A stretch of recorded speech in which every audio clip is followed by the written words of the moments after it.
బాపట్ల జిల్లా గ్రీవెన్స్ కార్యాలయంలో నాపై వేముల మల్లికార్జున ఫిర్యాదు చేశారు. వ్యాపారంలో లావాదేవీల విషయాల్లోనూ నేను ద్రోహం చేశారని ఫిర్యాదు చేశారన్నారు. 2022 ఏప్రిల్లో వేముల మల్లికార్జున తమ్మిశెట్టి ఆశాజ్యోతి అనే ఆవిడని అగ్రిమెంట్ చేశారు. వారిరువురి మధ్య రిజిస్ట్రేషన్ కాలేదు. దానిని మాకు అమ్ముటకు ప్రపోజల్ పెట్టాడు అని 2 ఫ్యాక్టరీలు కలిసి 1,40,00,000 2023 జూలైలో గ్రానైట్ ఫ్యాక్టరీలో వాటా కోసం మల్లికార్జునతో ఒప్పందం చేసుకున్నామన్నారు.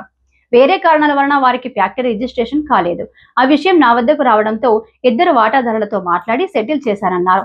వివాదంలోని 2 ఫ్యాక్టరీలు 2,40,00,000కు మా అబ్బాయి బేరం పెట్టారని కుదుర్చుకుని అగ్రిమెంట్ చేసుకున్నామని, దాని ప్రకారం 70 లక్షల రూపాయలు చెల్లించామన్నారు. అగ్రిమెంట్ లోపు రేటు ఎక్కువ వస్తే అమ్ముకోమని వారికి చెప్పామన్నారు.